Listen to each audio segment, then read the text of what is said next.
नमस्कार, मैं मुस्कान। आप देख रहे हैं आचरण न्यूज और आपका स्वागत करती हूँ ये हेल्थ नहीं आसान पर। एक स्माइल सभी के लिए बहुत जरूरी होती है, मगर कई बार हम अपनी स्माइल का ध्यान रखना भूल जाते हैं, मतलब अपने दांतों का ध्यान रखना भूल जाते हैं। तो इसी के साथ आज हमारे साथ जुड़े हैं dentist professor doctor Rohit Agarwal.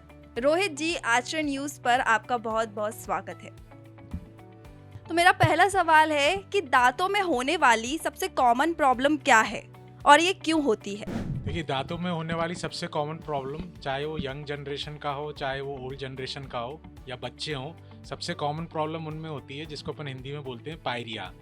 उसमें क्या रहता है, आपके जो मसूड़े हैं उसके चारों तरफ गंदगी जम जाती है, जिसको अपन टार्टर या प्लाक बोलते हैं। उसकी वजह से उसको मसूड़े सूज जाते हैं और कई बार ब्लीडिंग और मुंह से बदबू आना, ये सब उसके कॉमन सिम्टम्स रहते हैं। उसी वजह से जब उसको लोग ज़्यादा लंबा खींचते हैं और डेंटिस्ट को नहीं दिखाते हैं, तो उसी वजह से फिर आपके दांतों में कीड़े लगना या दांत हिलना, ये सब प्रॉब्लम चालू हो जाती है। तो ये सबसे कॉमन आपकी एक प्रॉब्लम होती है। वैसे काफ़ी लोगों को ये भी मैं क्लियर करना चाहता हूँ इस माध्यम से कि पायरिया नाम की ऐसा कोई बीमारी नहीं है। काफ़ी लोग को ये लगता है, जैसे हम उनको ये शब्द बोलते हैं कि भाई आपको पायरिया हो गया, तो उनको ऐसा लगता है कोई उनको खतरनाक बीमारी हो गई है। बट अगर आप किताबों में देखेंगे तो पायरिया नाम का कोई शब्द नहीं है। वो सिर्फ एक समझाने के लिए बोला जाता है, जिसका एक्चुअल मतलब सिर्फ ये है कि आपके दांतों के चारों तरफ गंदगी जम गई है और उसकी वजह से आपके मसूड़े सूज गए हैं और आपको एक बार मुंह की सफाई की ज़रूरत है, जिसके लिए आप अपने नज़दीकी डेंटिस्ट को दिखा सकते हैं और इस प्रॉब्लम से आप इजीली समाधान पा सकते हैं। सिंगल अपॉइंटमेंट का एक काम होता है और फिर आप अपना रेगुलर ब्रशिंग करिए तो आपकी मेंटेनेंस रहेगी अच्छी तरह। पायरिया के साथ साथ एक दांतों की सेंसिटिविटी भी एक कॉमन इशू है, तो इस पर आप थोड़ा बताइए। हाँ, वो सेंसिटिविटी इसी से लिंक रहती है। जब आपके दांत के चारों तरफ टार्टर और ये गंदगी जम जाती है, तो जैसे मैंने आपको पहले ही बताया, मसूड़े आपके सूज जाते हैं। तो मसूड़े सूज जाते हैं तो वहाँ का जो दांतों का एरिया है वो खुल जाता है। तो जब आदमी कुछ ठंडा गर्म लेता है, स्पेशली जब वो ठंडा लेता है, तो उसको वहाँ पे सेंसिटिविटी फील होती है, ठंडा गर्म महसूस होता है और कभी कभी दर्द भी होता है।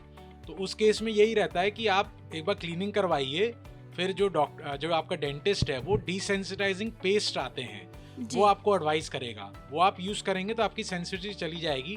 काफ़ी लोग क्या करते हैं, क्योंकि आजकल सोशल मीडिया पे और एडवर्टाइजमेंट भी आते हैं डिफरेंट ब्रांड्स के कि आप ये पेस्ट यूज़ कर लीजिए तो आपका ये ठीक हो जाएगा। तो वो सब चीज़ें आपको ब्लाइंडली फॉलो नहीं करनी चाहिए, क्योंकि वो चीज़ें आपके लिए नहीं बनी, वो एक पर्टिकुलर पेशेंट के लिए बनी होती हैं। तो पहले आप अपने डेंटिस्ट को दिखाइए। अगर वो आपको एडवाइस करता है कि आप ये सेंसिटिव वाला टूथपेस्ट यूज़ करिए, या आपको ओरल प्रोफिलैक्सिस क्लीनिंग की ज़रूरत है, या बाय चांस आपके दांत में कोई कैविटी हो गई है, तो उस हिसाब से फिर अपना ऑप्शन लेके फिर आगे की तरफ अपना ट्रीटमेंट चूज करिए। कई लोग टूथ वाइटनिंग करवाते हैं, तो क्या टूथ वाइटनिंग और ब्लीचिंग सेफ है? हाँ, आज के करंट टाइम्स में अगर आप देखें, टीथ वाइटनिंग, जिसको टीथ ब्लीचिंग भी कहते हैं और लेज़र टीथ वाइटनिंग भी कहते हैं, तो वो आजकल के टाइम में आपका बहुत सेफ है अब वो।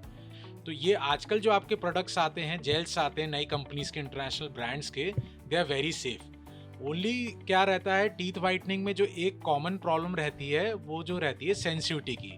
टीथ वाइटनिंग कराने के बाद काफ़ी पेशेंट्स को सेंसिटिविटी होती है, वो भी माइल्ड होती है, वो भी कुछ दिनों में ठीक हो जाती है।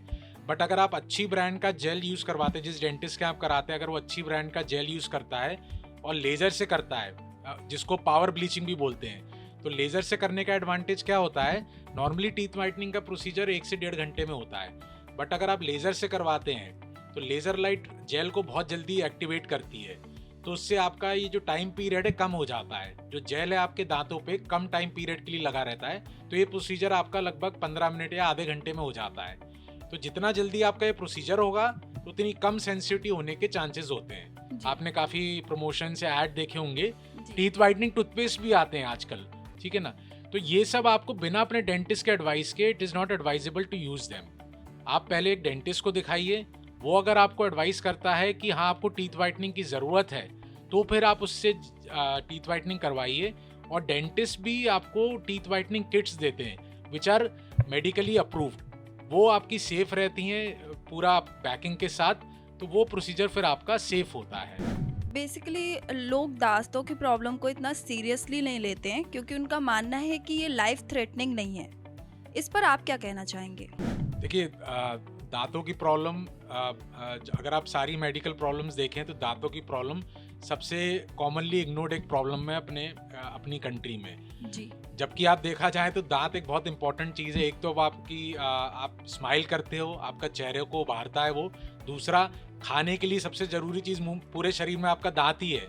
अगर आप अच्छी तरह खाना चबाएंगे तभी तो पूरी बॉडी को आपको नरिशमेंट मिलेगा, बट वो सबसे ज़्यादा इग्नोर्ड रहता है। बट अगर आपके दांत में दर्द होता है तो आप सोचोगे अभी कुछ मैं किसी दवा ववा ले लेता हूँ किसी दुकान से, या लौंग का तेल लगा लेते हैं कुछ लोग, अपन अगले हफ्ते कभी कुछ कराने जाएंगे। ये सब सीख हमने ली है। वैसे जब कोविड आया था तो हम लोग ने ये सीखा था कि हेल्थ को अपनी प्रायोरिटी बनाएं, बाकी काम तो होता रहेगा। अगर आप हेल्थी हैं तभी बाकी सारे काम कर सकते हैं। तो दांत भी जो आपका ऐसा है सबसे कॉमनली इग्नोर्ड प्रॉब्लम है, बट उसको इग्नोर ना करें क्योंकि अभी वो छोटी सी प्रॉब्लम है, बाद में बड़ी हो जाएगी, तकलीफ हो जाएगी। कई बार दांत का दर्द इतना ज़्यादा बढ़ जाता है कि उसको प्रेगनेंसी के दर्द जितना कंपेयर किया जाता है। तो इसी से ही मिलता जुलता मेरा एक और सवाल है कि दांतों से होने वाली कोई ऐसी भी प्रॉब्लम है जो लाइफ थ्रेटनिंग हो सकती है? देखिए, दांतों से रिगार्डिंग आपका लाइफ थ्रेटनिंग में अगर देखें, कभी कभी क्या रहता है, कोई मरीज ऐसा आता है वो बोलता है कि मेरे को जबड़े में थोड़ा सा दर्द हो रहा है, पर अगर आप उसको दांतों वातों में देखेंगे तो आपको लगेगा कि सब कुछ ठीक है। तो ये एक टाइप का संकेत होता है, मतलब उसमें आपको पेशेंट की डिटेल में पूरा उसका देखना पड़ता है, मेडिकल बैकग्राउंड, उसको कोई प्रॉब्लम नहीं है। कई बार क्या रहता है, अगर आपका दांत का दर्द, जैसे जो प्रेग्नेंट लेडीज़ होती हैं, अगर वो दांत में उनको जैसे कुछ प्रॉब्लम हो रही है, दर्द हो रहा है, बट वो अगर उसको इग्नोर कर रहे हैं, पर कभी कभी जैसे मैंने आपको बताया दांत का दर्द अगर ज़्यादा बढ़ जाता है तो उससे भी आपका प्री मैच्योर लेबर पेन्स आ जाते हैं, तो वो प्री मैच्योर डिलीवरी हो सकती है आपकी, तो again which is not safe. दूसरा, अगर आपको दांत का दर्द हो रहा है और आपको जैसे डायबिटीज़ है या ब्लड प्रेशर है, तो ये दोनों आपके बढ़ सकते हैं। आपका दांत में कोई इन्फेक्शन है और आपको दर्द हो रहा है या स्वेलिंग है, पर आप उसका कोई इलाज नहीं ले रहे हैं, तो उसकी वजह से आपका बीपी तो बढ़ ही सकता है, बट आपकी डायबिटीज़ भी बढ़ सकती है। बच्चों में एक कॉमन प्रॉब्लम है दांत में कीड़ा लग जाना। इसके अलावा भी बच्चों के दांतों में कोई प्रॉब्लम्स हैं, इसके बारे में थोड़ा बताइए। देखिए, बच्चों में दांतों में कीड़ा लगना तो कॉमन प्रॉब्लम है जैसे आपने बताया, बट उसकी अगर आप वजह उठाएं, अगर एक वजह उठाएं तो इसकी कॉमन वजह भी ये है कि बच्चों के दांत काफ़ी बार टेढ़े मेढ़े रहते हैं। ठीक है, बट वही प्रॉब्लम है कि भाई हम डेंटिस्ट को दिखा नहीं रहे हैं, तो हमें ये नहीं सोचना चाहिए कि मेरे बच्चे के तो दूध के दांत है, अरे तो कल को गिरने ही है, इसको क्यों दिखाएं। या वो दिखवाते हैं डेंटिस्ट को तो पहले यही बोल देते हैं कि अरे इनको तो आप निकाल दो। ऐसा नहीं करना है। अगर आपके बच्चे के दांत में कोई भी दांत टेढ़ा है या कुछ प्रॉब्लम है तो उसको दांतों को सीधा करवाएं, जैसे ब्रेसेस ट्रीटमेंट हो गया ये है, क्योंकि अगर दांत टेढ़े रहते हैं तो उसकी वजह से भी दांतों में कीड़े लग जाते हैं बच्चों में कॉमनली। और बाकी बच्चों को हमें ये इंस्ट्रक्शंस देना चाहिए कि वो अपना हाइजीन मेंटेन करें, ब्रशिंग करें दिन में 2 बार, तो उससे भी उनका मेंटेनेंस रहती है। पेरेंट्स बच्चों के चॉकलेट खाने से कैसे डील करें? देखिए, दिन में 2 बार ब्रश करना तो आपका ये गोल्डन रूल है, वो सभी पे अप्लाई करता है। बच्चा जहाँ आपका 2-2.5 साल का हुआ, तब जब उस उम्र से लेकर जब तक आप जिंदा हैं तब तक आपको दिन में 2 बार ब्रश करना ही करना है। सुबह एक बार नाश्ते के पहले, रात को एक बार खाना खाने के बाद। बच्चों को लेकिन जब ब्रश करना है तो ये चीज़ आपको ध्यान में रखनी है, क्योंकि आजकल आपके जो टूथपेस्ट आते हैं काफ़ी फ्लेवर वाले आते हैं, तो कुछ बच्चे क्या है ब्रश नहीं करते, मुंह में ब्रश रख लेते हैं, थोड़ा बहुत झाग बनाया, कुल्ला कर लिया, उसको निगल लिया। तो आपको ये मॉनिटर करना होता है छोटे बच्चों में कि वो ब्रश ठीक से कर रहे हैं। इस हैबिट को डेवलप करने का एक बहुत अच्छा तरीका रहता है कि जब आप ब्रश करें अपने बच्चे को अपने साथ में खड़े करें। बच्चों की मोस्टली ये हैबिट होती है, जो अडल्ट्स करेंगे बच्चे उसको फॉलो करते हैं। तो अगर आप अपने बच्चे के साथ ब्रश कर रहे हैं तो वो अपने आप ये हैबिट इनकलकेट करेगा कि वो भी सही से ब्रश करे और आपको देख के वो कॉपी करेगा। देखिए, आजकल के ज़माने में चॉकलेट, जंक फूड, ये सब चीज़ें बहुत ईजीली अवेलेबल हैं जी। तो नॉर्मली इसमें मेरी 2 एडवाइस रहती है कि थोड़ा सा अगर अपना जो घर का एनवायरनमेंट है उसको थोड़ा स्ट्रिक्ट रखें कि भाई बच्चे को आप हर दिन चॉकलेट ये सब मत दें। कोई ऐसा डे फिक्स कर लें कि भैया आपको सिर्फ संडे को या महीने में 1 दिन हम आपको चॉकलेट देंगे, तो बच्चे को भी दिमाग में फीड हो जाता है कि हाँ भैया मेरे को हर दिन चॉकलेट नहीं मिलेगी, सिर्फ हफ्ते में 1 बार संडे को मिलेगी। तो ऐसे आपको कुछ रिस्ट्रिक्शंस रखने होंगे कि जब बच्चे का मन किया, आप कहीं बाहर जा रहे हैं, मार्केट में मूवी देखने जा रहे हैं, बच्चे ने बोला तो आपने चॉकलेट दे दी। बच्चे को पता होना चाहिए कि हाँ भैया मुझे संडे को 1 चॉकलेट मिला करेगी, तो ऐसे आपको और दूसरी जो आपको हैबिट दिन में 2 बार तो मैंने आपको ब्रश करने का बोली, उसके अलावा जब भी वो चॉकलेट खा रहा है या जंक खा रहा है, टॉफ़ी खा रहा है, आइसक्रीम खा रहा है, उसको एक हैबिट डेवलप करें कि वो कुल्ला करे प्लेन पानी से। कोई माउथ वॉश इसकी ज़रूरत नहीं है। माउथ वॉश ये सब भी बहुत प्रमोशन होते हैं, आपको ज़रूरत नहीं है इसकी। आपको कोई इन्फेक्शन नहीं है कि आपको माउथ वॉश की ज़रूरत है। आप प्लेन पानी से उसको हैबिट डालिए। दोपहर का खाना खा रहे हैं, उसके बाद चॉकलेट खा रहा है, कुछ खा रहा है, जब भी वो खा रहा है, हफ्ते में 1 बार भी खा रहा है, इतनी हैबिट डेवलप कर दीजिए कि वो बस प्लेन पानी से कुल्ला कर ले। दैट वो मोर देन एनफ है। अभी आपने माउथ वॉश के बारे में बोला, तो बैड ब्रीथ भी लोगों की एक प्रॉब्लम है, तो क्या माउथ वॉशेस हेल्पफुल होते हैं या फिर नहीं होते? माउथ वॉश एक टाइप का शॉर्टकट है। हम रात को बिजी हैं, कहीं पार्टी में गए हैं, मूवी देखने गए हैं, कॉर्पोरेट जॉब में आजकल सब लोग बिजी हैं, तो हम ब्रश नहीं कर पा रहे हैं। तो उसका शॉर्टकट क्या है? आपने माउथ वॉश लिया, कुल्ला किया, आपका मुंह फ्रेश हो गया, आप चले गए। बट उससे आपके दांत साफ नहीं हो रहे हैं। दांत साफ आपके ब्रश से ही होंगे। जब आप ब्रश पे पेस्ट लेके 2 से 3 ब्रश करेंगे तभी आपके दांत साफ होंगे। तो वो टेम्परेरी आपकी बैड स्मेल चली जाएगी, बट वो आपका सोल्यूशन नहीं है।